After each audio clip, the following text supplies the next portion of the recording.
Hey, let me introduce to you my friend and colleague, Peter Turgers. Peter has a ton of experience, has been an HR professional for over 30 years. Started got his degree in having to do with, he's got his MBA, but he's also has a degree in something to do with computer science. You can see what I know about Peter. He's a chartered occupational psychologist, takes great pride in that. But most importantly, Peter's been both internal as HRD for the was the UK's largest employer, the Post Office and Royal Mail, where I first met Peter in early 2000. He was a customer of On the Mark. And when he left the Royal Mail in 2008, 2009, he joined On the Mark. I guess retirement can only last so long, and we've been working together ever since. Peter is, I'm proud to say, is a certified organization design professional. I'll talk more about how might some of you become get that certification at the end of the webinar. But anyway, it's a delight to be with Peter and do this webinar together. Thanks, Mark. You know me almost as well as I know myself. I'll introduce my colleague, Mark Lascola. So Mark, as he said, I met when I was a customer of his back in 2000. And, you know, as paraphrasing the Gillette advert, I liked it so much I joined the company. Mark started OTM. Well, it says 1990 on the slide. I always thought it was late 80s, but Mark's probably got more experience in organization redesign than probably anybody else on the planet. You can see on there 450 redesigns across 35 countries. That's covered most industries, most functions, and everything from small organizations to big multinational mergers and acquisitions. On top of that, Mark's trained over 5,000 people in the On the Mark methodology, and again, Mark, which is a methodology I learned, and the methodology that helped me get my certification as a org design professional. The only other thing I would say, as you're all looking at this slide, some of you know us and will have spotted that the slides have been slightly stretched. So we have been made much thinner and much taller than we not actually are. But other than that, everything's good. Over to you, Mark. Thanks, Peter. Peter, if you could go forward. So what we want to cover today is an alternative, a more modern alternative for an HR operating model that's built around the employee experience. I want to highlight, you're going to see two acronyms or two abbreviations, and they're EX for employee experience. You're going to see MTM, that for moments that matter. And you'll also see CX for the customer experience as we go through this. We had the honor of developing this model collaboratively with a customer who will remain nameless as we go through this. But nonetheless, this is built on real world experience, and what we want to be able to do is share that with you, because as you'll see in just a minute, is the predominant operating model for HR is Ulrich's three-box model, which is what I would say has served its purpose, but is way out of date, and I'll explain that in a little bit more detail. We're going to set the context, and we'll go through the actual operating model for HR, what does it look like, and we'll talk a little bit about how we did it and provide some wisdoms and tips along the way. Before you go to the next slide, it would be really useful for you guys, for people attending, if you could type in anything that you want us to cover as we go through this. So feel free to contribute that through the chat box. All right, please, Peter. A little bit about On the Mark. Peter said it. We've been in business over 30 years. And have been around the block. I guess not our first rodeo. And what we do is all about ensuring the operating model is fit for purpose. One of the things that distinguishes us between everyone else is doing this work is we do this work completely collaboratively.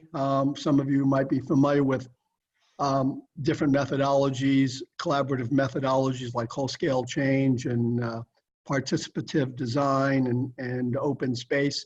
And we use all of those to basically lead an organization or function through redesigning itself, starting with the leadership team. We'll talk more about that. This gives you a sense of where we've left our mark to date. I anticipate before leaving this planet that we'll have more on the Mark logos in more areas around the world, and look forward to leaving our mark in future places. One of the things, speaking of leaving our mark, I do want to dedicate our webinar to our colleague, Stuart Wiggum. Stuart Wiggum worked with us for a couple of years at On the Mark, and I've worked with Stuart as a board member on the European Organization Design Forum and the Organization Design Forum in the US.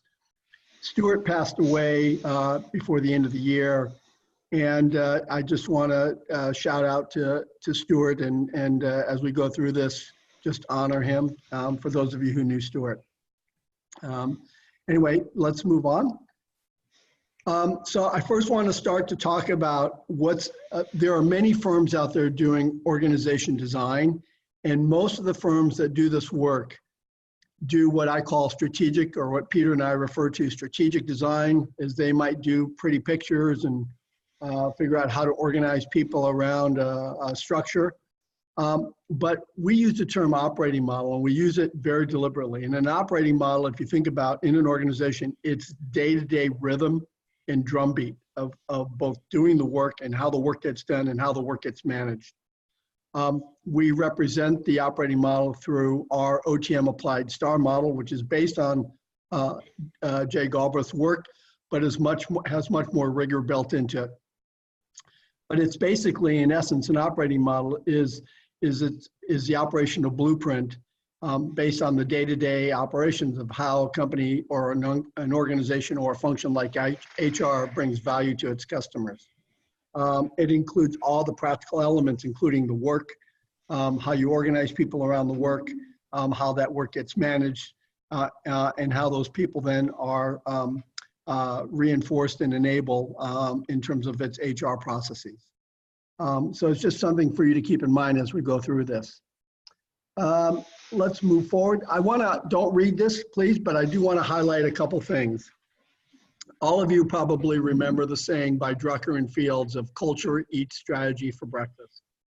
While it's clever and it's real simple to roll off your tongue, what I want to say is that neither culture or strategy matter much without a well-functioning operating model.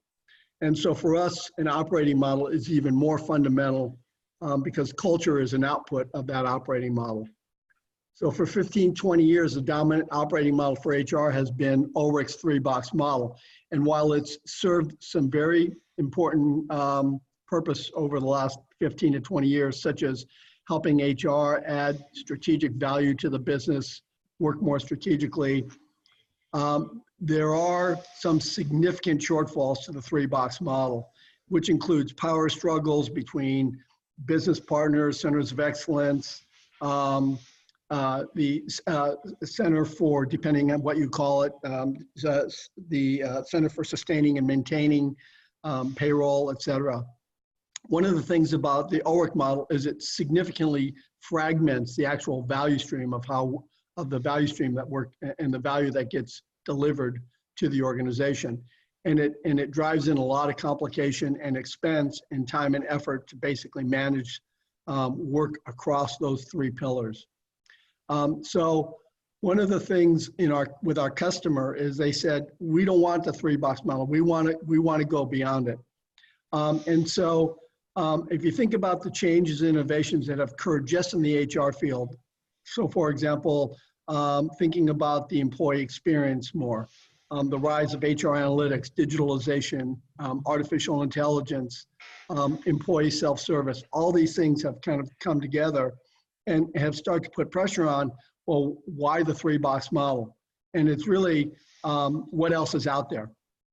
The other piece is HR, no matter how strategic you are, and no matter how much is printed on LinkedIn about the importance of HR as an investment, HR remains a cost center, always under commercial pressure to stay relevant and responsive. So when we were working with this customer, it was very important for them to they started with talking about the customer experience. And then the light bulb went on and said, well, wait a sec. What is it that HR at its core does? And can we look at the employee experience, and can we say, what if we organize ourselves around this thing called the employee experience, which both drives efficiency, effectiveness, and fungible use of HR resources? What if we came up with something like that? And so thus this model, which was really, as I said earlier, a collaborative effort with us leading this design work, but really it came out of our customer and all of their different iterations on potential operating models. And so this is what we're going to share with you today. Go ahead, Peter. Okay, thanks, Mark. I just want to spend a little bit before we get to the detail of the operating model itself, and I'm sure a number of you are waiting to see that, so I apologize for not yet revealing it. I just want to, I think it's important that that we all understand a little bit about the company in which this work has been done. And I guess the point I'm going to make is there was nothing special about this company. It was no different to lots of other companies, other than it did start to have a very clear focus on the direction it wanted HR to go in. And that was driven by some things that were happening in the business at the time. But in saying that, it doesn't mean that all those conditions have to be in place for an organization to take a redesign of its HR function in this direction. So just a little bit of context. Let me just tell you a little bit about the size of the company. It's not quite multinational, but it does cover large chunks of Europe. You can see from the numbers on there, quite a large organization with 80,000 employees. It's got a retail presence which is met through about 1,300 outlets across the geographies it covers in the 10 countries it's covering.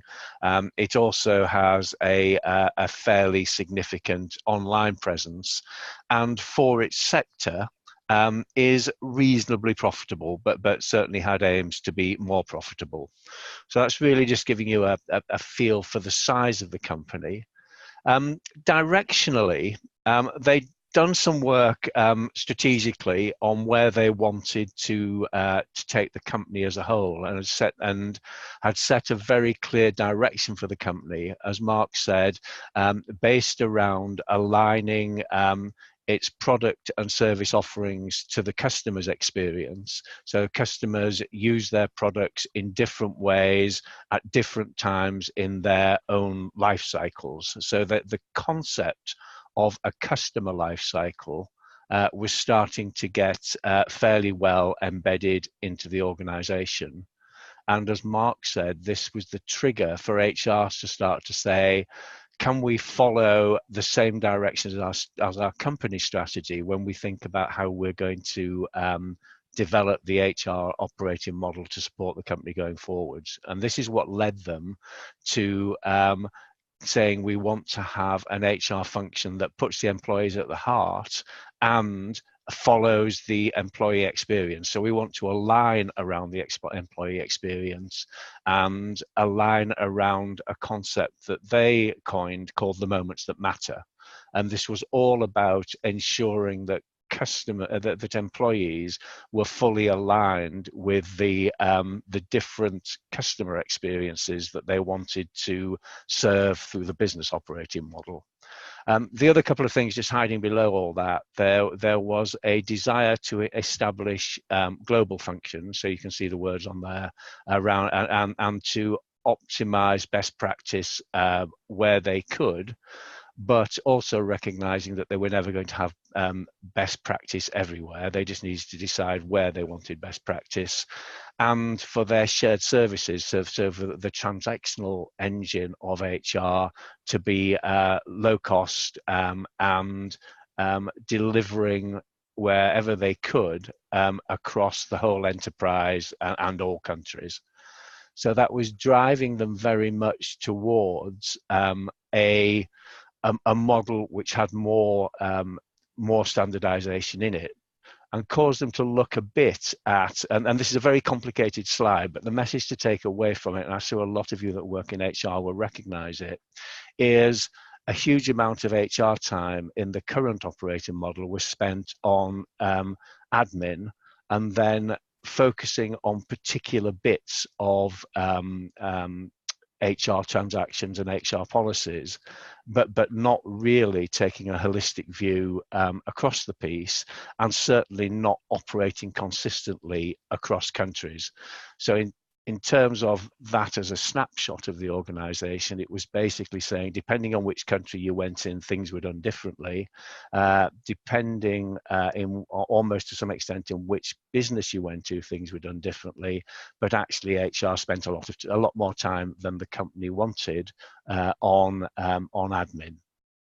So it caused them to think a bit about, if we want to organize around employee experience, what are the big moments that matter within the employee experience. And again, those of you that work in HR will recognize these as a snapshot of a journey through an employee's life, from attraction, hiring, onboarding, becoming engaged with the organization, performing, developing, and ultimately departing.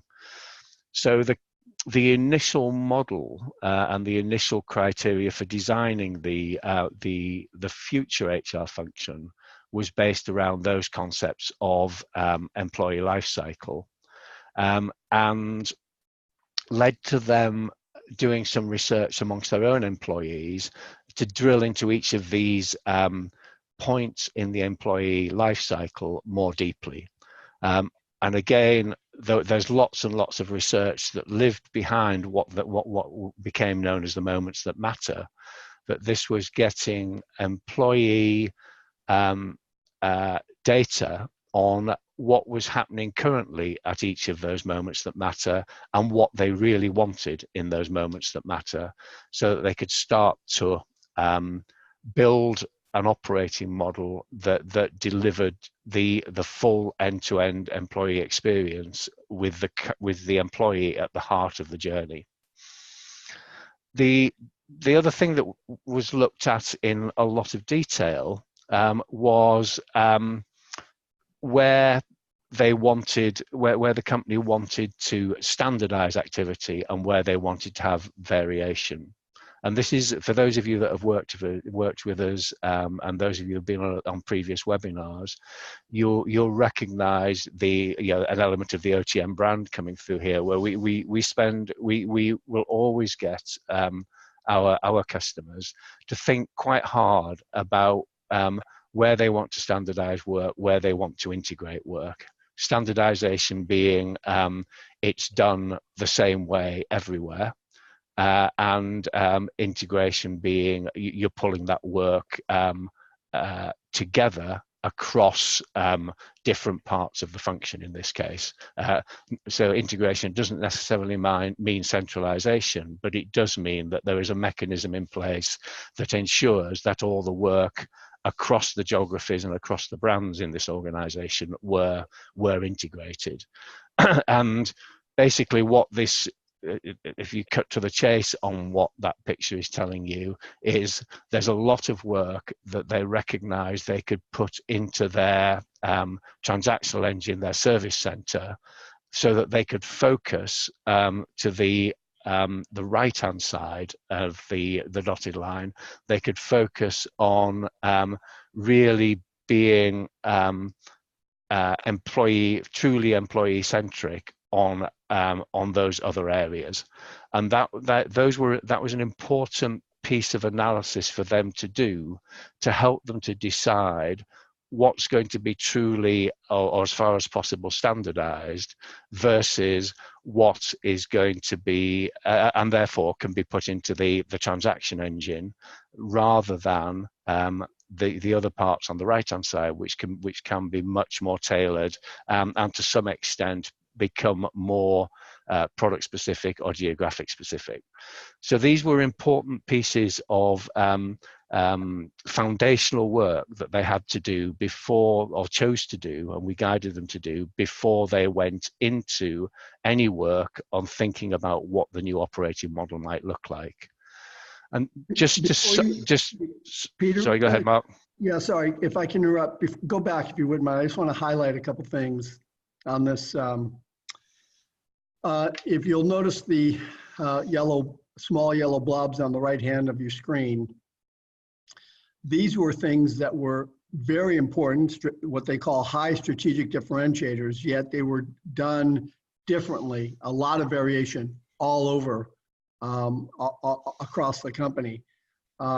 If you start to think about what that means for a common employee experience or for a common and repeatable customer experience from an HR perspective, you can see that, boy, they were all over the board. So while these things were strategically important in terms of the employee experience, you can connect it to the previous slide where Peter went through the different details of the employee experience. You can see there was tremendous variation, and that variation drives very different employee experiences across the organization, which is the last thing that they wanted. The other thing that I'll add is in their preparation before they were able to get to the detail concept design work and develop the concept that we're going to share with you, they did all the other standard things that we do during our foundation work, including design principles, design criteria, parameters, constraints, and a whole other things, not to mention a whole lot of stakeholder work, because HR was actually out ahead of the rest of the business. Even though the business was going through quite the transformation, HR and the CHRO had to make sure that he stayed completely in lockstep with the HR, with the business leaders and the CEO. Peter, Karen Mann is asking a question. How did you account for regional cultural differences in the 10 different countries? Peter, you want to take that on, or do you want to wait till, do you want to answer that now, or do you want to wait? I'll part answer it now. There was always a recognition that there was going to be cultural differences and there were going to be legal differences from country to country. But that had to be looked at in the context of the organization as a whole wanting to get greater standardization across HR. So there was a lot of work at the detailed design level that went on to identify the necessary variation that was needed from country to country, and that was done HR process by HR process in the detailed design. So it's a really important point that you cannot standardize. It would be very foolish to standardize 100% across different sets of geographies and different brands, but recognizing that your strategic direction is towards standardization, it's important that you look process by process and geography by geography and brand by brand to look where variance is absolutely necessary, and then allow the local design of that of the jobs and the processes to take account of that agreed variance. So it has to happen, I think. I don't know if you want to add to that, Mark. Yeah, I do. Well, think about, Karen, it's a really good question, and think about it as the 80-20 rule. Mm-hmm. Is that 80%, maybe 75%, but you get the idea, is that if you started with their current state, everything was done differently. And it's quite common that when you have different businesses in different countries, everyone uses as a defense mechanism, oh, we're different, we're really different. Well, our experience is, yeah, you're different, all right, but nobody's that different. Nobody's 100% different. And so in this model, what they did is basically made the assumption that 70–80% is going to be common, and then we needed to leave space for what we call localization. And you'll see how that plays out here in a second. But that's and it's very important what Peter said in terms of thinking about the work and thinking about the legal and compliance nature of things based on country to country. You take into account HR law is quite different across the European countries, as well as, you can have US, you can have North America, you can have the different states all have slightly variation in their laws, which have to be met. But overall, you're not going to get 100% variation. And you have to kind of cut through that defense mechanism that we're completely unique, which is also part of the challenge.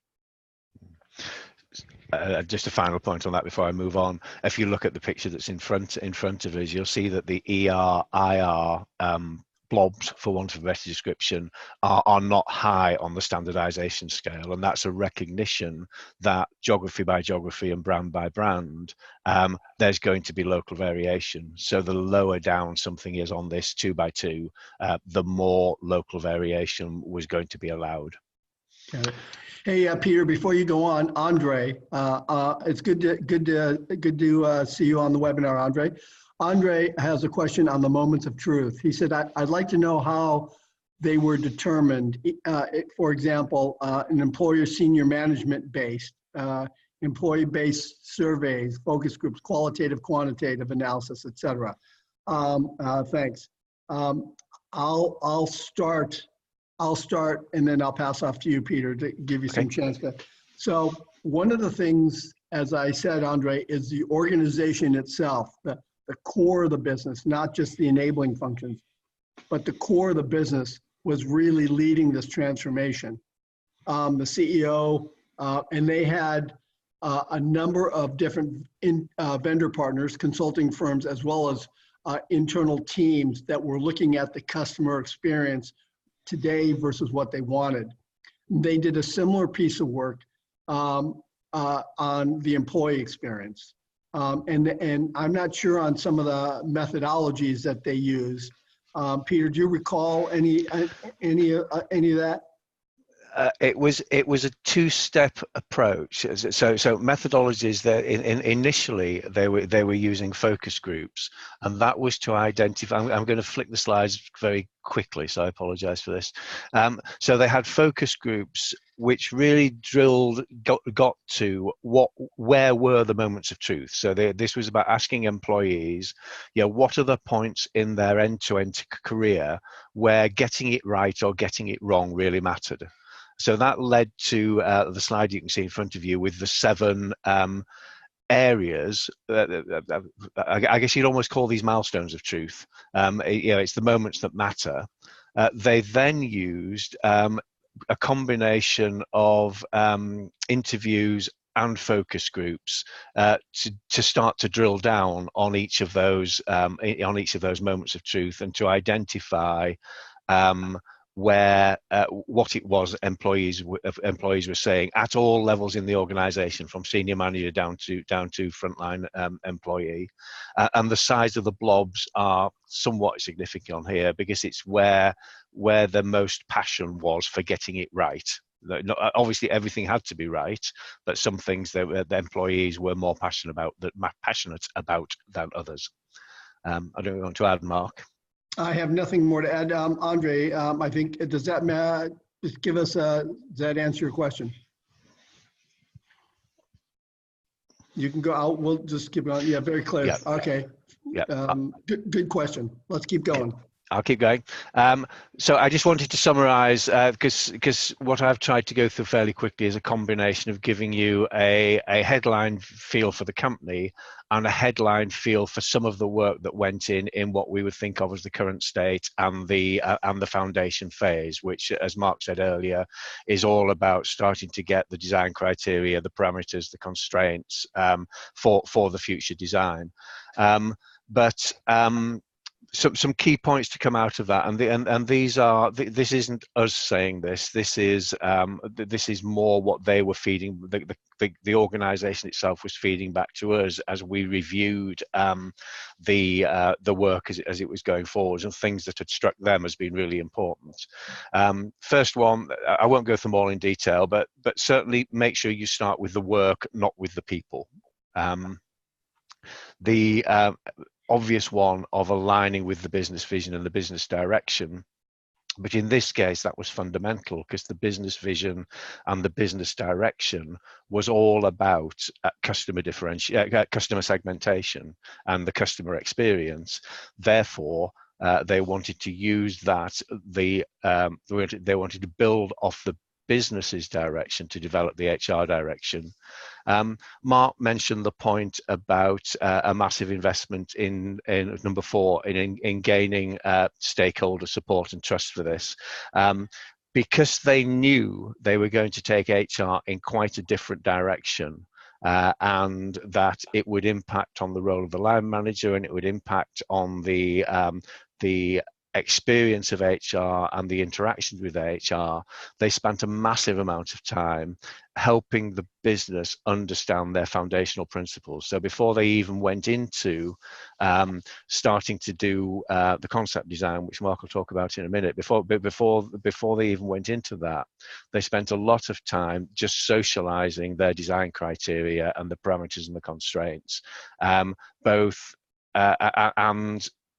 taking a very clear outside-in view of that. So making it clear to the organization that this wasn't about HR redesigning itself. It was about the business helping them to develop the best HR operating model to deliver the business strategy.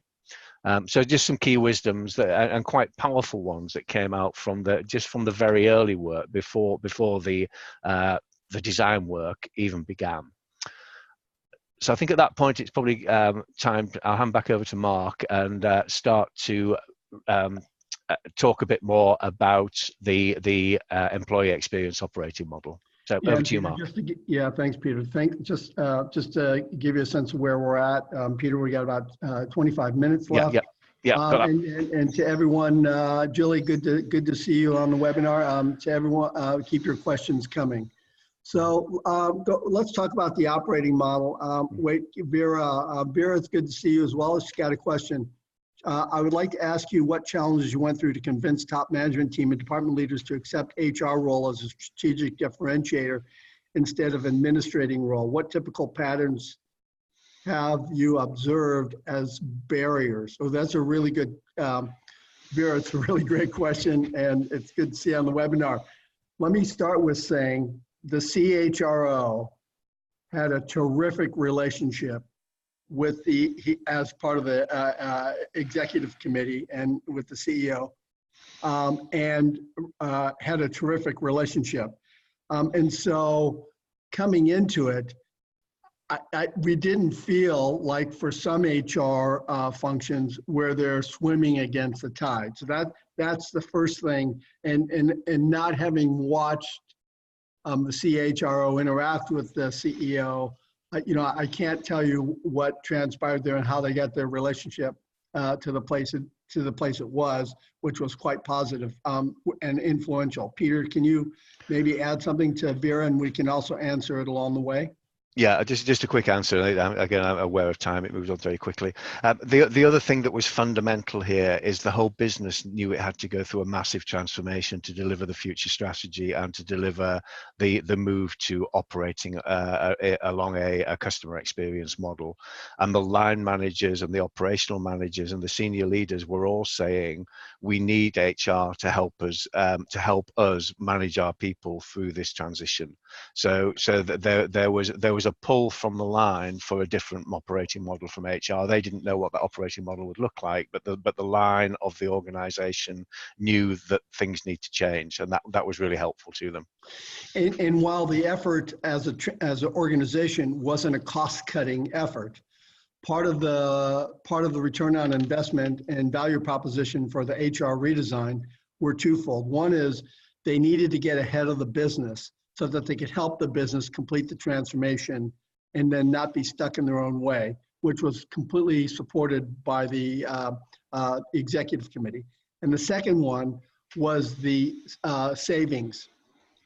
We don't have the numbers in here, and I can't remember off the top of my head, and Peter, maybe you can recall, but I think there was a 30 to 40% savings in terms of potential headcount from today to tomorrow, just taking out what we call capacity release, just by taking out all the variance and all the HR work alone was a massive savings, which also part of the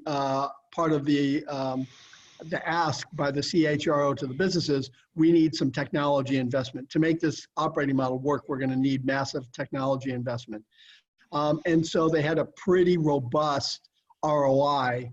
And the other thing is, one of the reasons the operating model modernizations fail for a function is because they don't keep their stakeholders, the executive stakeholders, aligned. And the CHRO did a terrific job of staying completely connected to the ExCo and staying close to them and making sure all along the way that he had their blessing and they were completely aligned in the right way. So those are some things that we would talk to, and I'll keep going. Let's go to the operating model. And that's a good question, Vera, if you have more specific. And also we can take this offline as well, Vera, in more detail. Okay, Peter, go ahead. So the operating model, True North, for those of you who work with us, we talk about the gravitational pull. This was part of the HR, if you will, business direction. They want to be an employer that does the things there in kind of a greenish color. They want to be full of employees who help each other, believe there's a better way, and think customer first. By the way, this isn't just a mindset, it's a behavior change. And you can see these three as part of the HR True North. And it's simplified and summarized here for you to kind of get your head around it. And it's really about to deliver the company promise. For those of you who've done work with us and know our work, they also had a True North, what we call a gravitational pull. And their choice was operational excellence first, followed by product innovation and product leadership, with customer intimacy third. These are very big, important decisions, and they're not easily made, but choosing the gravitational pull sets in motion a whole series of operating model choices that have to fit with this gravitational pull. And this work we've been doing for years, using this based on the strategy work by Tracy and Racima. If any of you want to know more about it, happy to point you in the right direction. So with that said, their model, go ahead, Peter. Their model was built around the employee and colleague experience. So and it was also built around what we would call a value stream. And the value stream was understand the need, design it or enhance it, plan it, implement it, and embed it. But by itself, that's just a kind of a value stream step. That's not the employee journey. Go ahead, Peter. The employee journey, what they did was say, we're going to organize fundamentally around join, contribute, grow, and move on. Now they've changed the name of move on since then, but it basically means the same thing. So the operating model had two elements to it, and the main element being the employee life cycle, the 4 steps of the employee life cycle, and then also then supported by the 5 steps of the value stream. Let me be quiet there, Peter, before we move on and see if you have anything to add.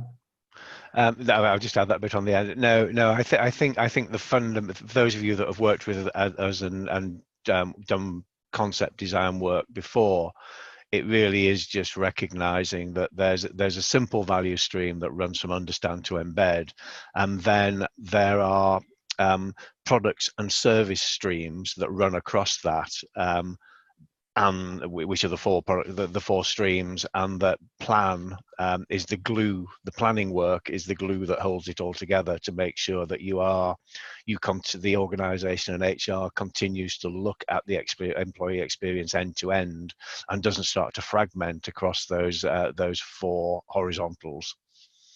So, and for those of you who know our work, we always talk about one of our wisdoms is the work comes first, or when we say this tongue in cheek, we don't care about people.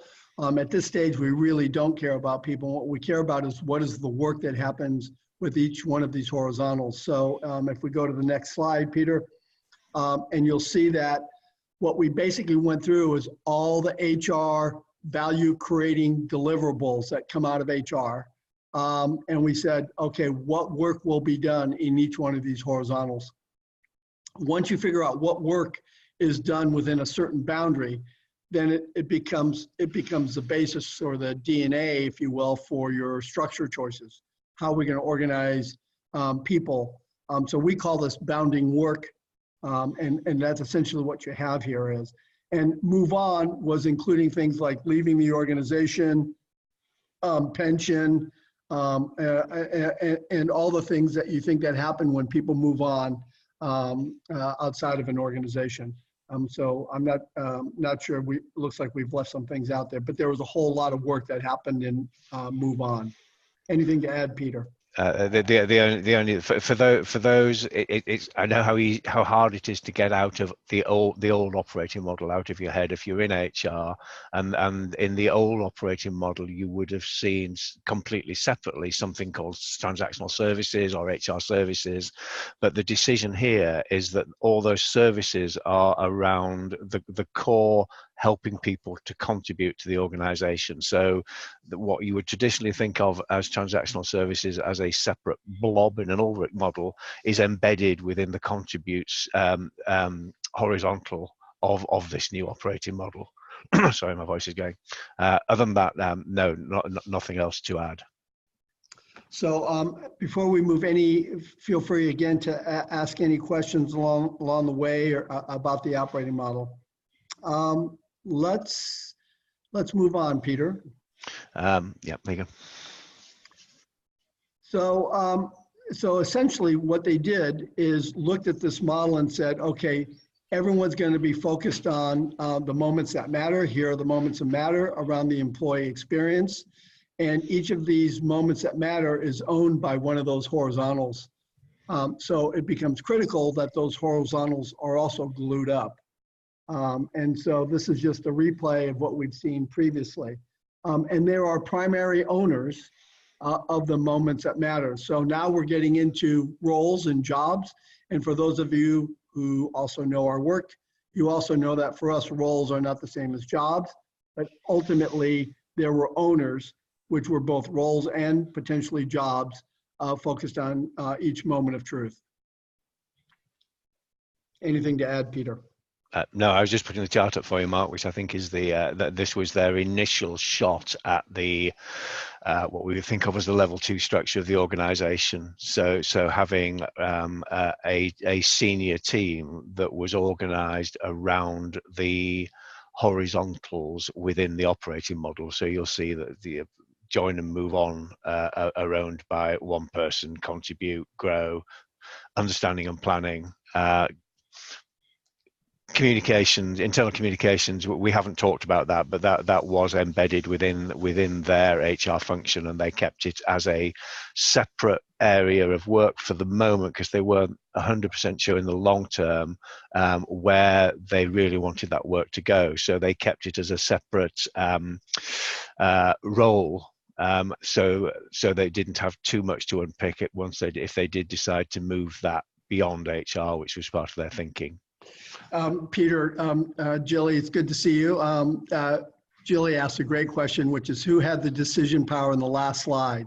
Guessing this slide shows the 51% of power. So Jilly, if we go, Peter, if you take us back a slide, let's try to answer that for Jilly. This one. This one. Is this one, Jilly? Slide? I think let's stick with this one unless she tells us otherwise. Mm-hmm. So Jilly, a couple of things. Number one is that when we do, well, you know this, when we talk about work, we're also talking about decisions that go with that work. So we divorce deliberately decisions and work from people. And so that we don't get wrapped around the people axle. So each join, contribute, grow, and move on owned 51% of decisions that had to do with join, contribute, grow, and move on. If it was something that cut across multiple horizontals, that was a different issue that had to be reconciled between the owners of each of those. Peter, would you add to that? No, I think that's dead on. So because they chose an operational excellence as their gravitational pull, and they created boundaries which handled work end to end, the power for the end-to-end work within the boundary obviously remained within the boundary. And I'm repeating Mark a bit here, the only time the decision had to be taken outside the boundary was in the very rare occasions where there was conflict across boundaries. And I can't think of an example at the moment, but one might come to me before the end. In that case, it was a consensus decision between them, and if the consensus couldn't be reached, the power went into the plan vertical, and when we see the chart again, you'll see that the plan vertical has got an owner. Right. So let's talk about the verticals for just a second. And Jilly, is one of the things I'm channeling the CHRO now. He talked about in the Ulrich model, and this is a direct quote, that there's a lot of nonsense developed by HR, particularly the COE, because what else do? They develop stuff that many times the business doesn't want. And so the thing that really pulled for a lot of passion for the team developing this model was, we're going to deliver just what the business needs, not more, not less. And we're not going to have a COE that's just developing stuff because they can. So it was more of a pull. So the importance of the implement and embed as a precursor to understand and design, meaning that you're not going to have people just designing things and then pushing it onto the business. So if we look across the verticals, the focus, and this comes back to the earlier question about localization, is things were both standardized, but also pulled locally so that you could have some design, but it wasn't that there was a group of designers or COEs in the background just developing stuff to put it on top, put it and push it on top of the organization. If there, or as the CHRO said, a lot of nonsense coming in on top of the business that they don't want and don't understand. So there was power in both the verticals and the horizontals. Let's keep going, Peter. Just recognizing time, we've got about 10 minutes left. So some of the wisdoms here had to do with the importance of starting with the customer experience, then moving to the employee experience and getting those things aligned. One of the things was really unique about this project was really understanding that customer experience well enough to then bridge it to the employee experience and aligning those two things. For those of you who've been around the block, it may remind you of the employee profit chain articles that came out of HBR in the follow-up late 90s, early 2000s about customer experience and employees engaged, truly head and heart engaged, the impact that has on the bottom line, on both the customer experience as well as the profitability of a company. It was really key of aligning these. The other one was the courage to start with a clean sheet of paper. The breaking out of the current mindset is a lot of work and it doesn't happen overnight. But for those of you who know the importance of how do we get to a clean sheet and really start, I mean, we really pushed them and pushed them in different ways just to make sure that they tried on all the possibilities, what we call, getting a breath of ideas before we start to chunk down. So chunk out before you chunk down. And then the relentlessness, we don't have the slides in here, but the relentlessness in driving out waste, including doing things that the business doesn't want you to do, was really key. And I think that was probably the most important piece for the CHRO as they looked at work and standardization and how much localization and where and how much they looked at in their current state was just being spent on doing stuff that the business didn't even want, was quite substantial. Peter, anything to add here on the wisdoms? No, I think there are things that we'll just pick up at the end. So I think that's good. Great. Jilly, if that doesn't answer your question, we can take it offline and talk about that in more detail. Let's keep going. You want to start this, Peter? I'll kick it off. Yeah, just looking at the clock.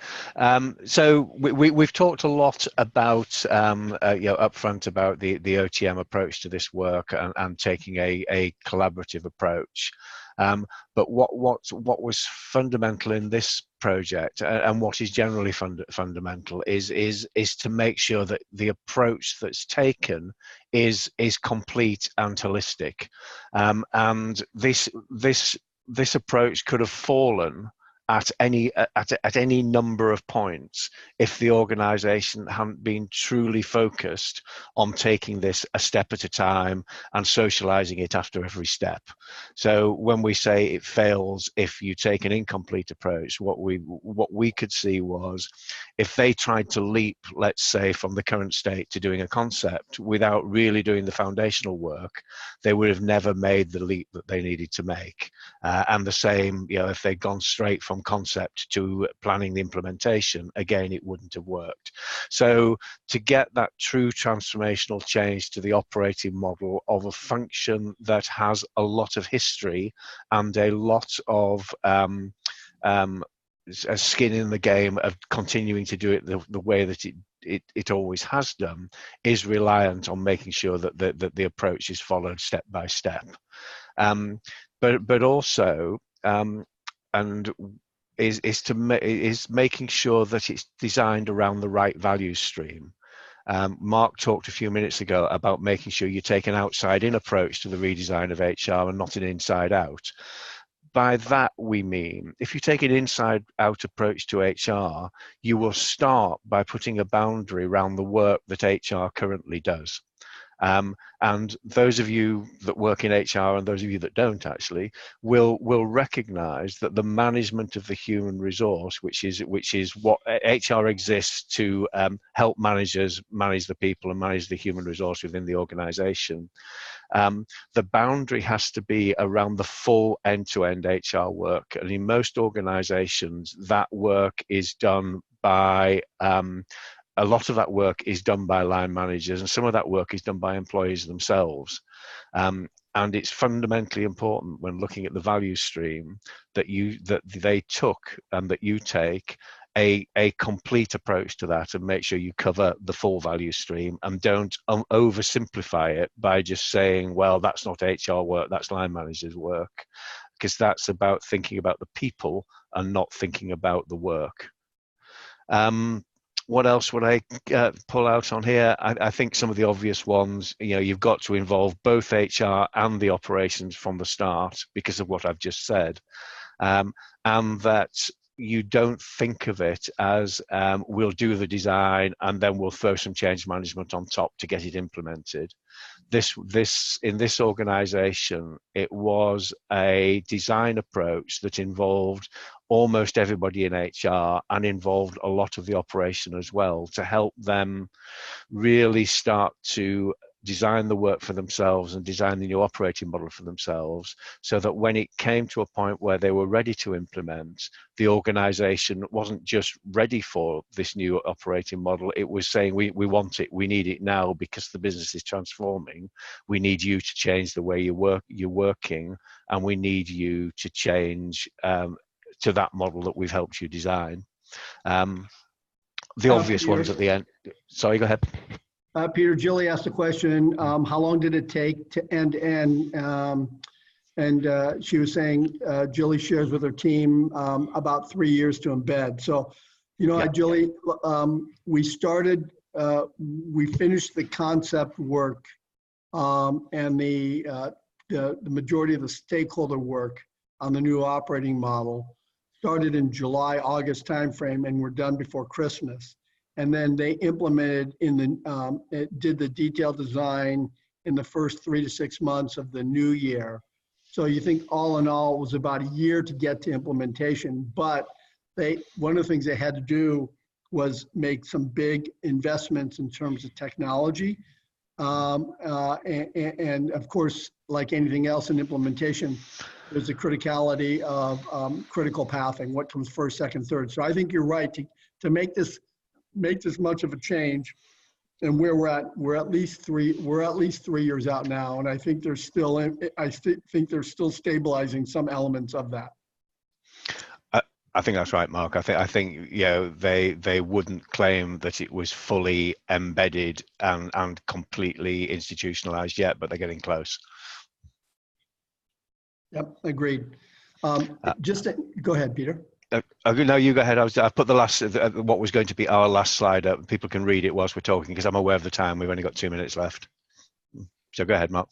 Yeah, I was going to say that Reagan is our digital marketing manager, and she's on this call. Reagan has posted online a video of me presenting with the customer last October.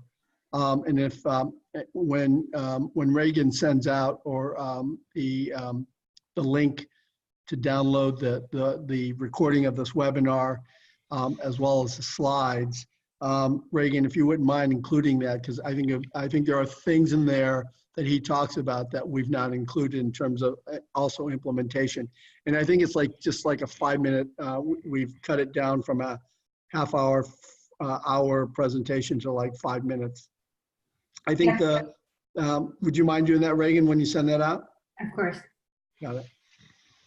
So I think before we close, I just want to say thank you. And if we haven't answered your questions, all of you know how to get a hold of us. But before we close, a couple of things. On the left-hand side, we have some virtual events coming up. We are starting something next week that we've not seen. And it's called Ask Me Anything.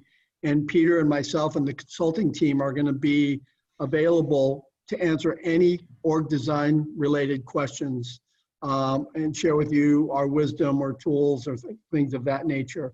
So it's completely open. You can click on it. Go ahead, Peter. I would say if you've got more questions about today's webinar, that's a good opportunity to come onto that one on the 28th and ask us anything. Also next week, I'm doing a conversation dialogue with the Organization Design Forum on Beyond Strategic Organization Design, working at the operating model level. And the ODN, the Organization Development Network, I'm doing a webinar for them in March on what basics of organization design to the OD community. We also have an upcoming public masterclass, 5-day masterclass. March is a beautiful time in Phoenix. For those of you who love to hike, the desert is blooming then, and I'm sure you can get a pretty cheap round trip flight. And it should be a full 5-day if you're interested. Lastly, before we close, if you want more resources out there, if you wouldn't mind, Peter, one more. The organization design community on your left are the ones who have the certified organization design practitioner. They also provide the Journal of Organization Design. All of these sister professional organizations dealing with organization design, the Organization Design Forum, the European Organization Design Forum, have events. There's links on here that can get you to their website, as well as a socio-technical systems roundtable. So there's lots of resources for industry groups out there in our field if you want to connect more, and this will be in the slide deck for you, but I wanted to at least let you know. In closing, really appreciate your time. We know it's a big investment, and we appreciate any feedback that you have. Peter, do you want to say anything before we close? No. Thank you for listening. It's hard to get it all into an hour, and there's obviously a lot more behind what we've said. So, do take advantage of the video, look at the slides, join us on the Ask Me Anything if there's more you want to know. But thanks for your attention. It's good to see you all. Back to you, Reagan. Yeah, thanks for joining us this morning. We'll follow up with those slides. And as always, feel free to reach out if you have any questions. Thanks, everyone. Thanks, Reagan. Bye.